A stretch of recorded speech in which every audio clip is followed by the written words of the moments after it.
South ఇండియాలోని అతి తక్కువ ధరలకి రత్నాలనందించే ఏకైక సంస్థ 6JVR.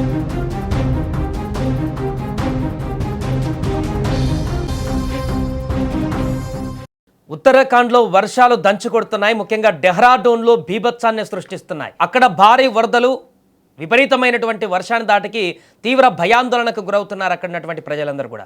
గత సంవత్సరం మనం చూసాం 2025లో ఉత్తరాఖండ్లో కురిసినటువంటి దారుణమైనటువంటి వర్షానికి అనేక మంది అక్కడ ప్రాణాలు కోల్పోయినటువంటి ఘటనలు మనం కళ్ళ ముందు ఇంకా కల్లాడుతూనే ఉన్నాయి. గ్రామమే కొండ చర్యలలో కొట్టుకుపోయినటువంటి దృశ్యాలు గత సంవత్సరం మనం చూసాం. ఇప్పుడు కూడా సరిగ్గా అలాంటి పరిస్థితులే కనిపిస్తున్నాయి. భారీ వర్షానికి అక్కడ కొండ చర్యలు విరిగి పడుతున్నాయి.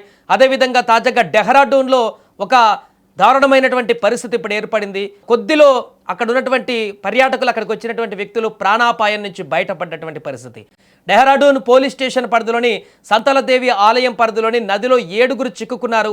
నదిలో నీటి మట్టం ఒక్కసారిగా పెరగడంతో వారు మధ్యలోకి ఆ తాడు పట్టుకొని వస్తున్నటువంటి క్రమంలోనే ఒక్కసారిగా నదిలో నీటి మట్టం ప్రవాహం ఒక్కసారిగా పెరగడంతో వారు ప్రాణాలు అరచేతిలో పెట్టుకొని బిక్కుబిక్కుమంటూ ఇక ప్రాణాలు మాయిపోతాయనేటువంటి ఆశలు వదులుకొని ప్రాణాల మీద అదే నదిలో కొట్టుమిట్టాడుతున్నటువంటి సందర్భం ఏర్పడింది. వారిని నది మధ్యలో ఉన్న ఐలాండ్పై చిక్కుకున్నారు.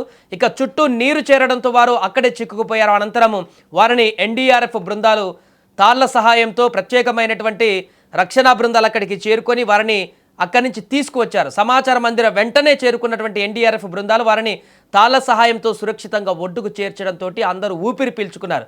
చిమ్మ చీకట్లో భయంకరంగా ప్రవహిస్తున్నటువంటి నదిలో ప్రాణాలను అరచేతిలో పెట్టుకొని బిక్కుబిక్కుమంటూ నది దాటుతున్నటువంటి దృశ్యాలు ఇప్పుడు సోషల్ మీడియాలో వైరల్గా మారుతున్నాయి. మనం కూడా స్క్రీన్ మీద చూడొచ్చు వారు ఎంత భయంకరమైనటువంటి పరిస్థితుల్లో అక్కడ వస్తున్నారో.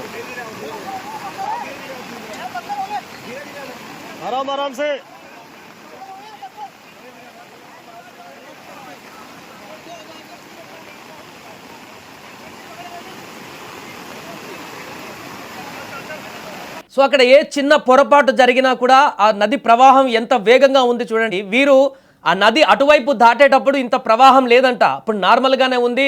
నది దాటేటువంటి విధంగానే కాళ్ళ మోకాల కంటే తక్కువ లోతుతోనే ఉంది. వారు అటువైపు వెళ్ళారు. అటు నుంచి ఆ దేవాలయాన్ని దర్శించి మరలా వెనక్కి వచ్చేటువంటి క్రమంలోనే కొంత పెరిగింది. అది కూడా పెద్ద భయంకరంగా లేనటువంటి పరిస్థితి కాబట్టి వారు మరలా ఆ నది నుంచి రిటర్న్ ప్రయాణంలో నడుచుకుంటూ వెళ్ళారు. ఎప్పుడైతే ఆ మధ్యల వరకు నడుచుకుంటూ వచ్చారో ఊహించని విధంగా పైనుంచి వచ్చినటువంటి వరద, అంతకుముందే పైనుంచి పెరుగుతూ వస్తున్నటువంటి వరద క్షణాల్లో వారు 10 అడుగులు వేసే లోపే వారి నడుము లోతు వరకు పూర్తిగా ఆ ప్రవాహం వేగం పెరిగినటువంటి సందర్భం ఏర్పడింది. వెంటనే ఆ మధ్యలో నది మధ్యలో ఉన్నటువంటి ఒక చిన్న ఐలాండ్ లాంటి ప్రాంతంలో అక్కడే ఉండడం చేత వారు వెంటనే ఆ ఐలాండ్ గట్టు మీద నిలుచున్నారు. అంతా నిలుచున్నారు కానీ విపరీతమైనటువంటి నది ప్రవాహం అయితే పెరుగుతూ వచ్చింది.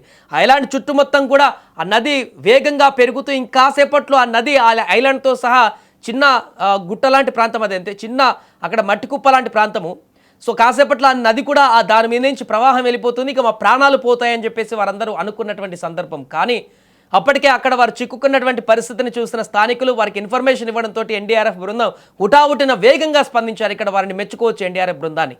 వారు ఏమాత్రం ఆలస్యం చేస్తున్న ఆ నది పొంగుతూ వెళ్ళి వారితో సహా మొత్తం కూడా ఆ నదిలో తీసుకువెళ్ళేటువంటి పరిస్థితి ఏర్పడింది. కానీ వేగంగా స్పందించిన ఎన్డీఆర్ఎఫ్ బృందం వెంటనే తాళ సహాయంతో ఆ ఐలాండ్ దగ్గర ఎక్కడైతే నది మధ్యలో వారు నిల్చున్నారో ఆ మట్టి కుప్ప మీద వెంటనే అక్కడికి తాళ్ళ సహాయంతో ఆ ఎన్డీఆర్ఎఫ్ బృందాలు చేరుకొని అక్కడ వారిని సురక్షితంగా ఆ తాడు సహాయంతో ఒక్కొక్కరిని ఆ వేగవంతమైనటువంటి ప్రవాహంలో ఒక్కొక్కరిని ఒక్కొక్క అడుగు వేస్తూ వారిని ఒడ్డుకు తీసుకొచ్చినటువంటి పరిస్థితి ఏర్పడింది. దీంతో ఆ 7గురు ప్రాణాలు సేఫ్గా బయటపడడంతో వారు ఊపిరి పీల్చుకున్నారు.